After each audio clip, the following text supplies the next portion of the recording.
Okay, a very blessed afternoon to each and every one of us. Ako po ay umaasa naway nakapagtanghalian na po kayo ng mapayapa. Okay? So, meron po tayong isang very important vlog about pasyon.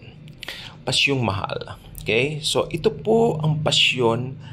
Maniwala po kayo sa hindi. Ito po yung original na pasyon na pinagkunan sa makatuwid nung Pasyong Mahal ng Aklatang Lunas.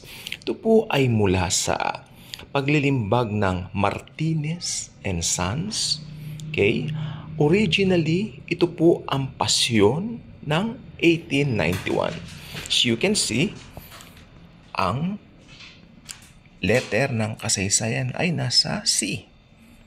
Kasaysayan ng Pasyong Mahal ni Jesucristong Panginoon natin. Siyempre, meron silang mga pictures, no? 1891, as you can see. So, yeah. Ito po ay akin pong nabili sa Shopee. No, I cannot reveal the, you know what? I cannot reveal the price. Okay, pero abot kaya. Abot kaya po. Ito po ang pasyon na hindi madalas makita sa Shopee, sa Lazada, sa kung ano pa man platforms. Ang pasyon na ito ay napaka-rare. Super rare. Okay? Kaya pag may nakita kayong pasyon na ganito, kung gustong-gusto nyo itong pasyon na ito, at nakita nyo agad sa Shopee, i-check out nyo na po agad. Huwag nyo na po siyang add to cart lang tapos hintayin nyo kasi mabibili po agad. Napaka-rare po ng kopyang ito. Okay? At sold out siya agad eh. So, overnight lang. So, as in, gabi, nakita ko ito ng hapon, kinabukasan, sold out na kung ilang kopya. Okay? So, ngayon wala na kayo makikita. Hanggang maglabas sila. Anyway, papa-approach na po ang Semana Santa. So, I believe maglalabas pa rin sila ng kasaysayan ng Pasyong Mahal ni Jesucristo, Panginoon natin. So, tingnan po natin ang loob. Ay, blankong-blanko naman yun.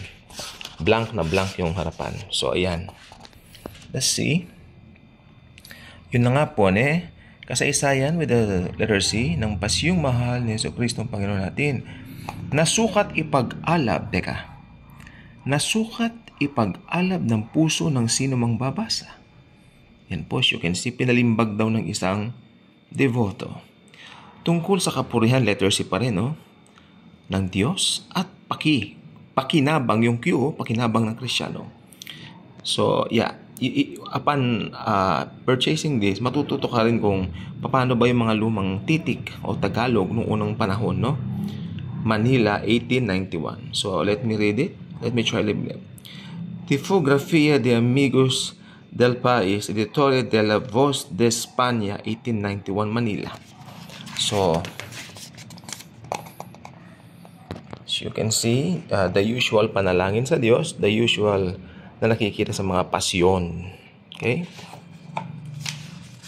At ang papel po nito ay talaga pong luma na.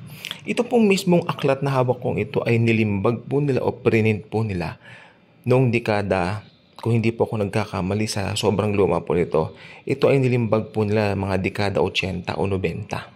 Okay? So ito po ay mga 40 years old na itong book na ito, no? At bibihira na po ang nagpreprint ng pasyon noon na ganyan, dahil in circulation na noon talaga yung sikat na Aklatang Lunas version. Okay? So, yan. Ito na't Eva, ang pagbati ng Arkanghel San Gabriel kay Ginoong Santa Maria. Kung sanay kang bumasa ng pasyon dati, madali mo lang siyang magets, no? Makuha, madali mo lang makapture yung mga lengguwahe. Maski iniba pa yung letter, no?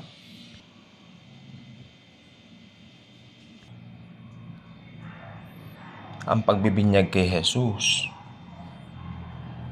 Pagdalaw ng tatlong haring magos. Pagpasa Ehipto.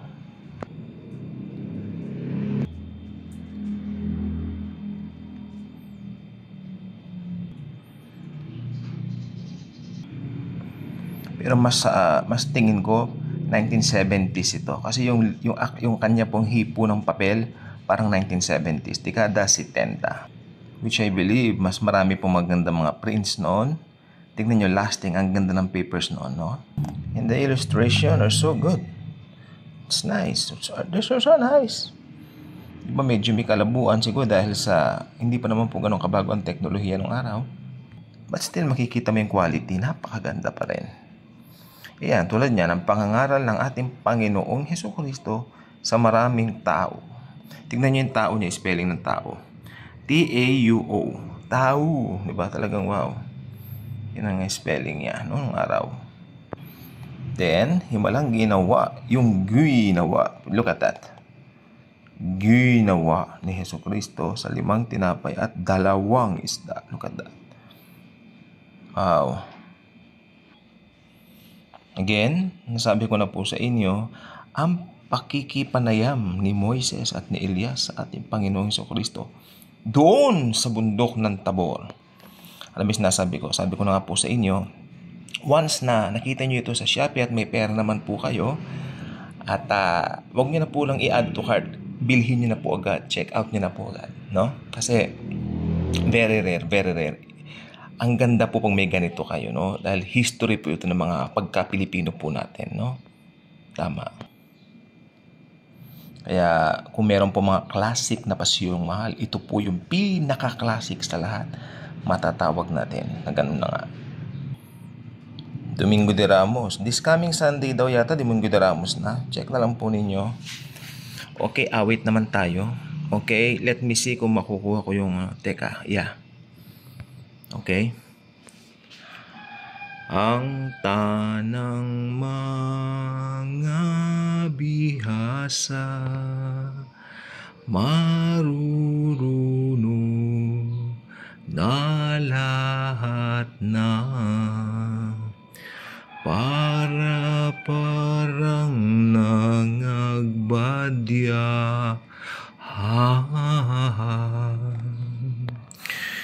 di umano'y sinakyan na ni Jesus yaong humenta. Yes. Nice illustration talaga, pero biro yan. Ang ganda. Hindi ganun kalino yung printing ng mga illustration, pero maganda po yung pagka-present. Okay? Another try. Nang alas 6:30 oras niyong gabi baga, Maestro ilipos ng dusa, katao ay di makaya sa lumbay ng pasyon niya. Ayon sa Getsemani, ang pagdakip kay Hesukristo ng mga Hudyos. Ang paghaharap ng mga Hudyo sa ating Panginoong Hesukristo kay Anas. So, medyo maganda ang pagka-print ng Ayan, ganda na po, no? Vintage na vintage, po. Ganda na po. Ang pagbibiro ng mga Hudyos sa ating Panginoong Hesukristo. I like it. Ang ganda ng illustration. Viernes Santo. Ang look at the spelling, ikalawang paghaharap ng mga Hudyo sa ating Panginoong Hesukristo kay Caiphas. Look at the spelling. Ano po? Tama po ba? Nang iharap ng mga Hudyos ang ating Panginoong Hesukristo sa haring kay Herodes. Maliwanag din yung illustration. Ano po? Look at that. Clear na clear, no? Tama po ba? Ganda, di po ba? Ang pagpapahampas ni Pilato sa ating Panginoong Hesukristo. Ganda po niyan. ang pagpapatanaw ni Pilato sa ating Panginoong Hesukristo. Nang maipanhik si Kristo, niyong mga Pariseo, ang ginawa ni Pilato, pinatanaw sa mga tao ang wikay at mo.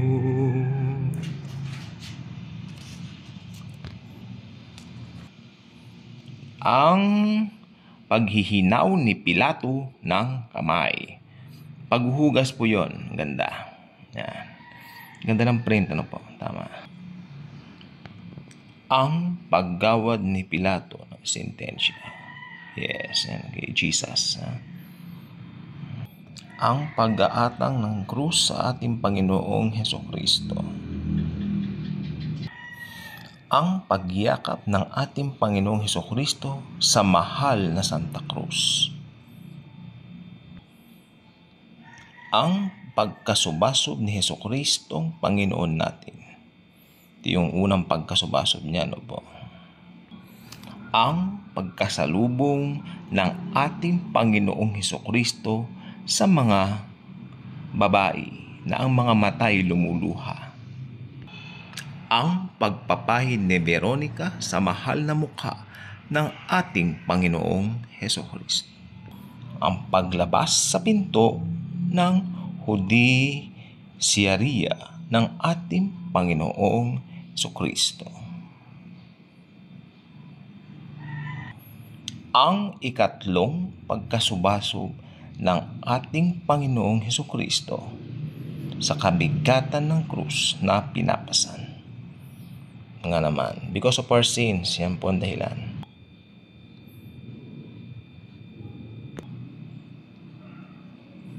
Ang pagtawag, ang pagtuwang ni Simon, si Reneo, tinuwangan niya, bisan tinulungan niya si Lord Jesus to carry His cross. Ang paghubad ng mga Hudyo sa ating Panginoong Hesukristo. Ang pagpapako sa ating Panginoong Hesukristo. Ang pagbabangon ng mahal na Santa Cruz. Parang Santa Cruz Manila lang, Yes, Santa Cruz, no? Ibig sabihin yung cross ni Lord Jesus, binangon na. Okay? Ang paghingi ng tawad ni Dimas sa ating Panginoong Hesukristo. Ang pagtatanggal sa ating Panginoong Hesukristo ng mga banal sa mahal na Santa Cruz. Ang paglilibing sa ating Panginoong Hesukristo. Ang pagkabuhay na maguli ng ating Panginoong Hesukristo. Resurrexit tertiary sucumdum scripturas. Ang pagdalaw ng tatlong Maria sa baunan ng ating Panginoong Hesukristo. Ibig sabihin kung saan siya ibinaon o inilibing. Okay? Ganun po yun. Ang pagpapadama ng ating Panginoong Hesukristo sa kanyang mga sugat kay Santo Tomas. Ang pag-akyat sa langit ng ating Panginoong Hesukristo nang matupad na ang 40 araw.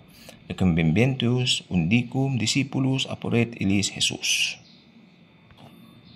Ang pagpanaog ng Diyos Espiritu Santo sa mga apostoles. Ang pagkamatay at pag-akyat sa langit ni Ginoong Santa Maria. So, yan po ay paniwala po ng mga Catholics yan. Okay? Nang paronat dalawin ng Imperatrice Elena ang pinagbaunan ng krus at pako ng ating Panginoong Hesukristo.